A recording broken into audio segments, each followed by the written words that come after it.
We have a gospel that has been turned upside down.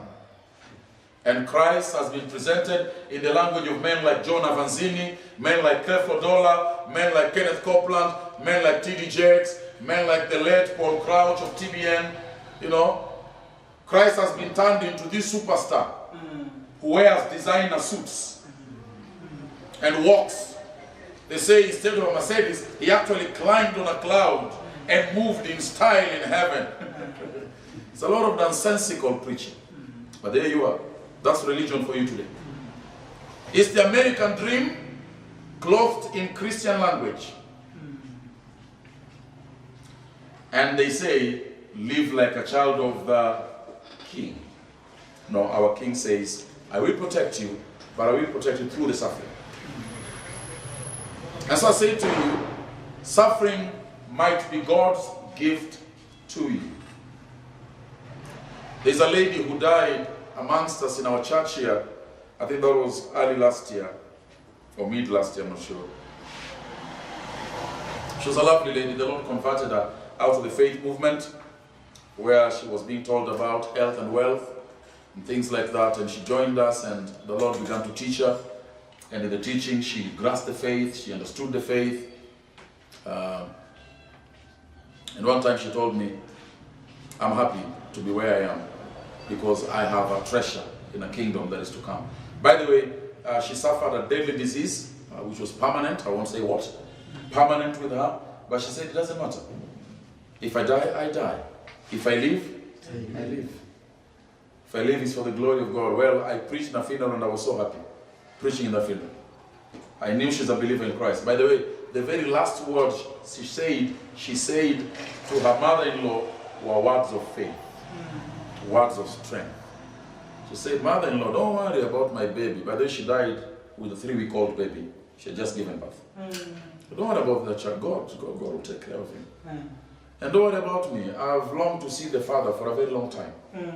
The Father in heaven. I'm saying what she said actually. Her name is Ruth, or was Ruth. A lovely lady. Lovely. But you see, those are people who know the King is with me. Jesus the King walks with me. Whether my circumstances are bad, doesn't mean he's not there. He's very much there. And what the King is involved with is protecting your faith and to see that he carries you safely to the other side. Christ, our King. We love him, don't we? We love him. If we can see him by the eyes of faith, Mr. Sambula, you would know that the King is active in our lives. He is active. Even when I'm suffering, the King is not asleep. The King is active. When I'm going through my going-throughs, the King is active. The King is alive. He has not taken an off. He never does.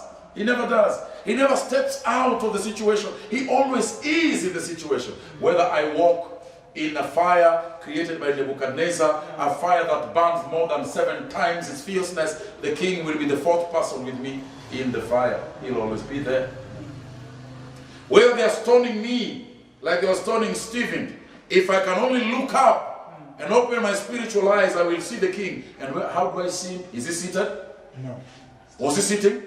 You see, that's very interesting in Acts chapter 7. That when Stephen sees the King, he's no longer seated. Every time the Bible talks of Christ in heaven, he is seated at the right hand of the Father. But when Stephen sees him, my friend, he's standing. He's watching. He's concerned. And he's saying, come on, come on, come on, come on. Keep coming. Keep coming. Don't worry about it. Keep coming.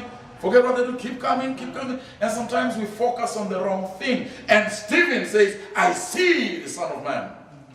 I see. Standing. Yeah. He didn't say, oh, you hurt me with that stone. Oh, Lord, I have not even gone to Antioch. Lord, let me leave. He says, I see the Son of Man. And those, I like to think that there was a communication, a spiritual communication between the one who is being stoned and the King who is welcoming him. They understood each other. They understood each other. The other people couldn't understand, but here it is. Jesus is receiving a warrior into heaven. One who has lived faithfully. Will he receive you like that? Will the King stand up for you? The way you've lived your life, will he stand up for you? The way you've been unfaithful in the ministry of the gospel, you've preached to please men, you've preached to tickle ears of other people, will the king stand up for you? The way you are ashamed to stand with the truth because it is not popular, will the king be proud of you, or will he be ashamed of you before his Father in heaven? Will he be proud of you? It's an interesting question to ask.